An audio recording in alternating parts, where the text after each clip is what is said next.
किस तरह से ईरान, इजराइल और यूएस में घमासान मचा हुआ है और इस घमासान की वजह से कितना ज्यादा नुकसान भी हुआ है। अमेरिका का ऑपरेशन पायलट, आप ये देखिए, यूएस के दूसरे पायलट का रेस्क्यू कर लिया गया है। अमेरिका और ईरानी सेनाएं आपस में भिड़ गई हैं। 3 अप्रैल को, बता दें आपको, पहला पायलट बचाया गया था और आज 5 तारीख है, दूसरा पायलट भी बचा लिया गया है, उसका रेस्क्यू कर लिया गया है।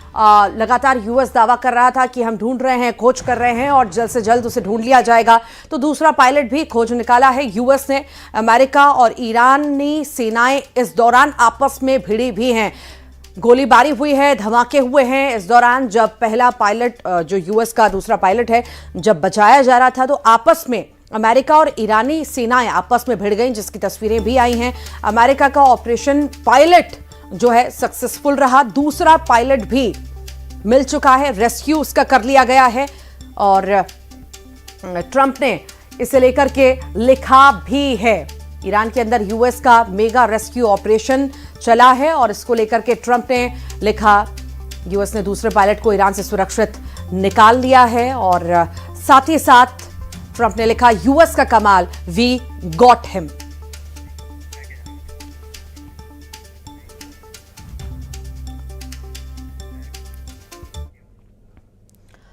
ईरान युद्ध में जिस तरह से पिछले 48 घंटे में अमेरिकी सेना को भारी नुकसान हुआ है, उसकी कल्पना दुनिया में किसी ने भी नहीं की थी। सुपर पावर अमेरिका की सुपर किलर एयरफोर्स को ईरान ने जमीन पर पटक कर मारा है। दुनिया भर में यह संदेश साफ तौर पर गया कि ट्रंप का घमंड ईरान ने चकनाचूर कर दिया। अगले 48 घंटे में अमेरिका और ईरान के बीच अगर कोई डील नहीं होती है तो यह अमेरिका के लिए विनाशक साबित हो सकता है।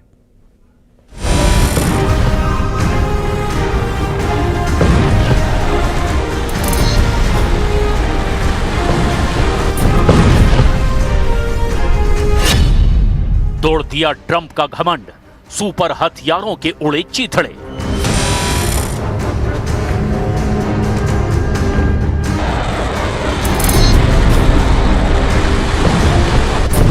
शायद कई देशों में यह पहला ऐसा मौका होगा कि दुनिया के सबसे शक्तिशाली और सुपर पावर देश अमेरिका को जंग के मैदान में इतनी बुरी तरह से पीटा जा रहा हो, और वो भी तब जब अमेरिका के राष्ट्रपति ट्रंप ने डंके की चोट पर ऐलान किया है कि हम ईरान युद्ध जीत चुके हैं और अब ईरान के आसमान और समंदर पर अमेरिकी सेना का पूरी तरह से कब्जा हो चुका है। लेकिन हैरानी की बात तो यह है कि ईरान ने जिस तरह से 24 घंटे के अंदर ही अमेरिका के फाइटर जेट्स और लड़ाकू हेलीकॉप्टरों को मारने का दावा सबूतों के साथ पेश किया, उससे पूरी दुनिया हैरान है। ईरान के जबरदस्त पलटवार ने ट्रंप के घमंड को भी चकनाचूर करके रख दिया है। हैरानी वाली बात तो यह भी है कि जिस ईरान की सैन्य शक्ति 90% तक तबाह करने का दावा किया जा रहा है, उसने इजराइल से लेकर खाड़ी के कम से कम 6 देशों पर मिसाइल और ड्रोन हमले इतने तेज कर दिए हैं जिनको इजराइल और अमेरिका का एयर डिफेंस सिस्टम भी रोक नहीं पा रहा है। आखिर 5 हफ्ते से ज्यादा लंबी जंग में अभी तक ईरान कैसे टिका हुआ है और कैसे दुनिया के सबसे मजबूत और शक्तिशाली देश अमेरिका को घुटनों पर ला रहा है। खबर है कि ईरान ने F-15E जेट को मार गिराने के बाद अमेरिका के अटैक जेट A-10 थंडरबोल्ट को भी आसमान में ही तबाह कर डाला है। दावा तो यहां तक किया जा रहा है कि रूस और चीन की जबरदस्त तकनीकी मदद के जरिए अमेरिका को ईरान चारों खाने चित कर रहा है। खबर तो यहां तक है कि ट्रंप अब किसी भी कीमत पर ईरान के साथ डील चाहते हैं ताकि अमेरिका को ईरान युद्ध से बाहर निकलने का रास्ता मिल सके। लेकिन पहले आप ये देखिए, ईरान ने आसमान में कैसे अमेरिकी जेट को धूल चटा दी है।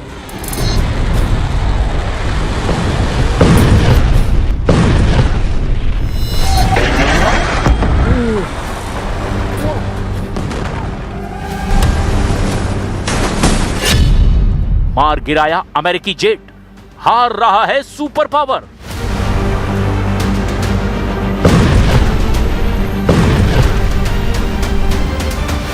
इसमें कोई शक नहीं कि ईरान की वायुसेना अमेरिकी वायुसेना के सामने कुछ भी नहीं है, और यही वजह है कि अब तक जितने भी हवाई हमले ईरान पर अमेरिका ने किए, उसका तोड़ ईरान के पास नहीं था।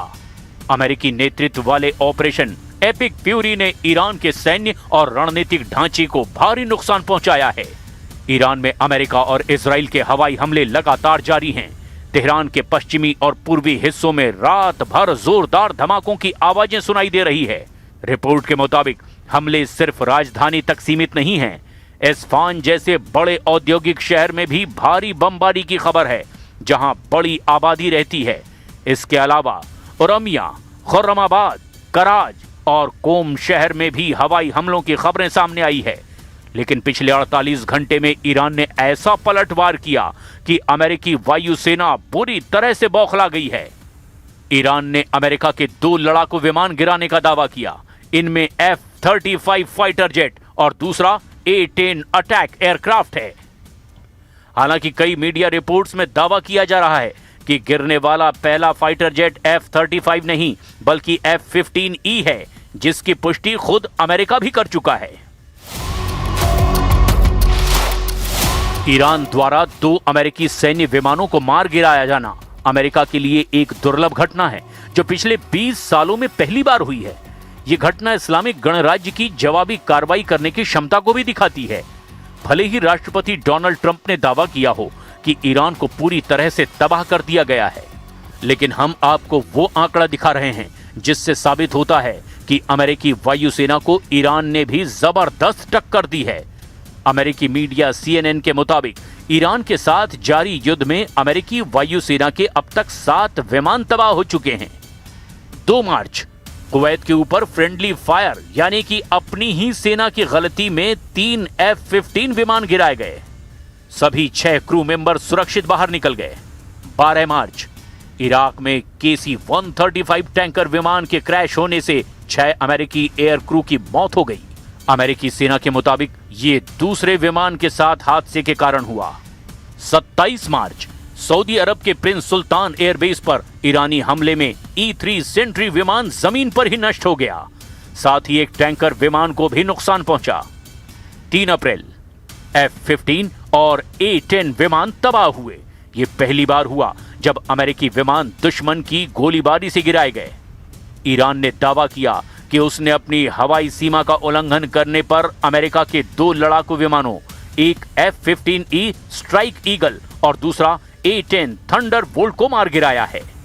रिपोर्ट के मुताबिक एक विमान दक्षिण पश्चिम ईरान के कोहगीलुए और बोयर अहमद प्रांत की पहाड़ी इलाके में गिराया गया, जबकि दूसरा फारस की खाड़ी में गिरा है। F-15E में 2 क्रू सदस्य सवार थे। अमेरिकी और इजरायली सूत्रों ने पुष्टि की है कि अमेरिकी विशेष बलों ने एक क्रू सदस्य को सुरक्षित निकाल लिया है, जबकि दूसरे की तलाश में अभी भी अभियान जारी है। ईरान के सरकारी टीवी चैनल ने स्थानीय नागरिकों से अपील की है कि वे दुश्मन के पायलटों को पकड़ने में मदद करें। ईरान ने पायलट को जिंदा पकड़ने या जानकारी देने वाले के लिए भारी इनाम का ऐलान किया है।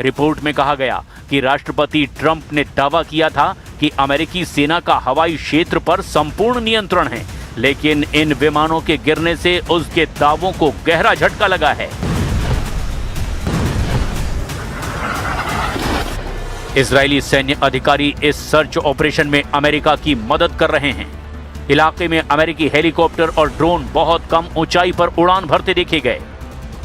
ये संघर्ष अब अपने 5वें हफ्ते में प्रवेश कर चुका है। पहली बार ईरान ने अपनी धरती पर अमेरिकी लड़ाकू विमान को गिराने में कामयाबी हासिल की, जिसे एक बड़े एस्केलेशन यानी तनाव में वृद्धि के रूप में देखा जा रहा है। खतरनाक इनपुट भी मिले।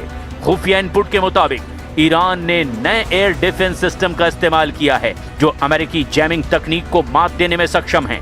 अगले 48 घंटे बेहद संवेदनशील हैं, क्योंकि यदि अमेरिकी पायलट ईरान की हिरासत में आता है तो युद्ध की दिशा पूरी तरह बदल सकती है।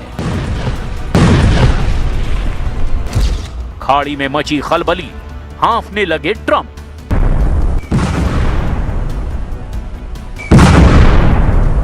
ईरान केवल अपनी सीमाओं से ही नहीं बल्कि पूरे मध्य पूर्व में फैले अपने नेटवर्क का जमकर इस्तेमाल कर रहा है। ईरान के शिराज और मध्य ईरान के भूमिगत ठिकानों से सीधे इजराइल के तेल अवीव और दक्षिण सैन्य ठिकानों पर जमकर बैलिस्टिक मिसाइलें दागी जा रही है। स्ट्रेट ऑफ हॉर्मुज में ईरान ने व्यापारिक मार्ग को लगभग बंद कर दिया है। ईरानी नौसेना यहां से गुजरने वाले टैंकरों और अमेरिकी युद्धपोतों पर घातक हमले कर रही है, जबकि ईरान के इशारे पर हिजबुल्लाह ने उत्तरी इजराइल पर हमलों की झड़ी लगा दी है। जबकि यमन के हूथी विद्रोहियों ने लाल सागर में अमेरिकी जहाजों और दक्षिणी इजराइल पर मिसाइल हमले तेज कर दिए हैं। खाड़ी देशों में अमेरिकी ठिकाने इस वक्त ईरान के प्राइम टारगेट बन चुके हैं। सऊदी अरब, बहरीन, कतर और यूएई में मौजूद अमेरिकी सैन्य ठिकानों को निशाना बनाने के लिए ईरान ने कोई कसर नहीं छोड़ी है। इजराइल और अमेरिका के पास लेटेस्ट खुफिया इनपुट साबित करते हैं कि ईरान लंबी जंग करने के लिए तैयार है। मोसाद और सीआईए के पास मौजूद ताजा जानकारी काफी खौफनाक मानी जा रही है। ईरान का नया एयर डिफेंस सिस्टम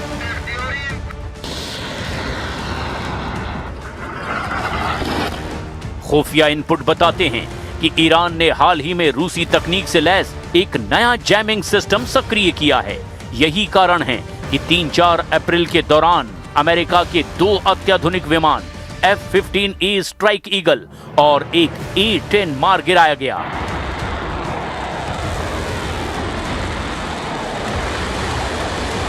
परमाणु ठिकानों पर हलचल तेज। सैटेलाइट इमेजरी और ऑन ग्राउंड इंटेलिजेंस से पता चला कि नतान और फोर्डो के गहरे भूमिगत ठिकानों में गतिविधियां अचानक बढ़ गई है। डर है कि युद्ध के दबाव में ईरान परमाणु हथियार बनाने की प्रक्रिया को अंतिम रूप दे सकता है। अब नेतृत्व का नया ढांचा। 28 फरवरी के शुरुआती हमलों में सर्वोच्च नेता अली खामनेई की मौत के बाद खुफिया इनपुट मिल रहे हैं कि ईरान का नियंत्रण अब सीधे IRGC के कट्टरपंथी कमांडरों के हाथ में है, जो किसी भी कीमत पर पीछे हटने को तैयार नहीं है। ईरान युद्ध को इतना लंबा खींचना चाहता है ताकि अमेरिका में घरेलू विरोध शुरू हो जाए और इजराइल की अर्थव्यवस्था चरमरा जाए। इधर ट्रंप प्रशासन ने अल्टीमेटम दिया है कि यदि 6 अप्रैल 2026 तक स्ट्रेट ऑफ हॉर्मुज का रास्ता नहीं खुला तो अमेरिका ईरान के ऊर्जा बुनियादी ढांचे को पूरी तरह मलबे में तब्दील कर देगा। अगले 48 घंटे इस चेतावनी के लिहाज से बहुत महत्वपूर्ण हैं। Iran has been essentially decimated. The hard part is done, so it should be easy. And in any event, when this conflict is over, the strait will open up naturally. It'll just open up naturally. तो आप सुन सकते हैं, आप देख सकते हैं। तो ये देखिए किस तरीके से लोग भाग रहे हैं। लोग देखिए किस तरीके से भाग रहे हैं जो यहाँ पे बीच पे थे। तो ये है इस वक्त यहाँ पे हाल। तो लोग भाग रहे हैं शेल्टर में, हर तरफ से भागम भाग। देखिए किस तरीके से है भागम भाग। लोग किस तरीके से शेल्टर में जा रहे हैं। ईरान की तरफ से मिसाइल अटैक लॉन्च किया गया है और ये देखें किस तरीके से लोग दौड़ रहे हैं। ईगल 44 या ओगाव 44 का भूमिगत एयरबेस। ओगाव 44 या कहें ईगल 44 केवल मिसाइलों का नहीं बल्कि लड़ाकू विमानों का भी शहर है। ये इतना विशाल है कि इसके अंदर रनवे, फ्यूल डिपो और मेंटेनेंस हब भी बने हुए हैं। यहाँ से F-4 फैंटम और सुखोई 24 जैसे विमान सीधे सुरंगों से बाहर निकलकर उड़ान भर सकते हैं। ये रणनीतिक रूप से हॉर्मुज जलडमरू मध्य के पास ही मौजूद है ताकि हमले की स्थिति में अमेरिकी युद्धपोतों को तुरंत निशाना बनाया जा सके। रूस और चीन से मिल रहे गुप्तचर उपकरण। ईरान को रूस और चीन से मिलने वाले गैजेट अब केवल सलाह तक सीमित नहीं हैं, बल्कि ये रियल टाइम तकनीकी सहायता में बदल दिए गए हैं। रूसी AI और बायोडेटा, रूस ईरान को अपना परिष्कृत एआई आधारित विजुअल और ऑडियंस डेटा इनकमिंग तकनीक दे रहा है। इससे ईरान को अपनी सीमा के पास अमेरिकियों और इजरायली पर्यटकों को ट्रैक करने में मदद मिल रही है। चीनी उपग्रह और संचार। चीन अपने उपग्रह नेटवर्क के माध्यम से ईरान को महत्वपूर्ण सैन्य हमलों की निगरानी में सहायता दे रहा है। इसके अलावा ईरान चीन से अपनी घरेलू सुरक्षा और रिप्रेसिव कैपेबिलिटीज यानी आंतरिक प्रतिरोध परिवर्तन की तकनीक को मजबूत करने के लिए भी तकनीकी सहायता ले रहा है। अब ऐसे हालात में देखना होगा क्या अमेरिका और ईरान के बीच 6 अप्रैल तक डील होती है या नहीं। फिलहाल ईरान ने अपनी तरफ से किसी भी प्रकार की डील से साफ इनकार कर दिया है।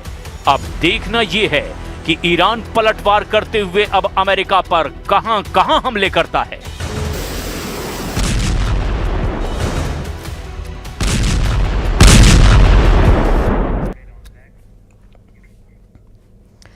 पश्चिम एशिया में भड़की जंग को खत्म करने के लिए ट्रंप के दिए अल्टीमेटम के आखिरी 48 घंटे बचे हैं। इसके बाद या तो ईरान शर्तों को मान लेगा या फिर अमेरिका पूरी ताकत से ईरान पर हमला कर देगा। इससे पहले हम आपको ट्रंप के अल्टीमेटम की टाइमलाइन बताते हैं। देखिए, 21 मार्च होर्मुज खोलने के लिए 48 घंटे दिए गए थे। फिर 23 मार्च को फिर से ईरान को 5 दिन की मोहलत दी गई थी यूएस के द्वारा। फिर 27 मार्च का दिन आया, हमले की नई डेडलाइन 6 अप्रैल कही गई। फिर 4 अप्रैल को फिर से डील के लिए सिर्फ 48 घंटे बाकी हैं, ये याद ट्रंप के द्वारा दिलाया गया। तो 48 घंटे बाद डील या डायरेक्ट अटैक होगा, ये देखना होगा, क्योंकि 48 घंटे का समय आखिरी अल्टीमेटम जो है यूएस के द्वारा, ट्रंप के द्वारा दिया गया है। 21 मार्च से चल रहा ये अल्टीमेटम अब 48 घंटे पे आ पहुंचा है। अब देखना होगा इस 48 घंटे में डील हो जाती है या फिर डायरेक्ट अटैक होता है।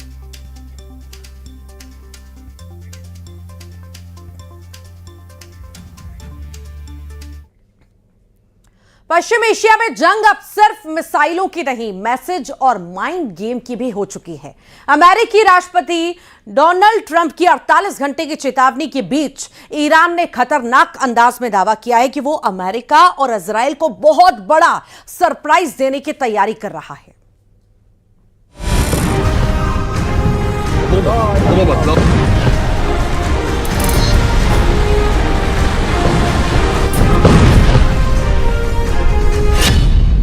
ट्रंप के अल्टीमेटम के बाद बिफरा ईरान।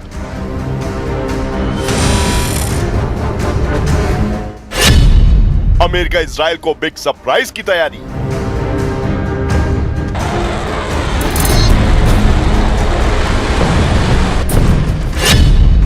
वॉर जोन में एक्टिव हुई न्यूक्लियर वॉर मशीन।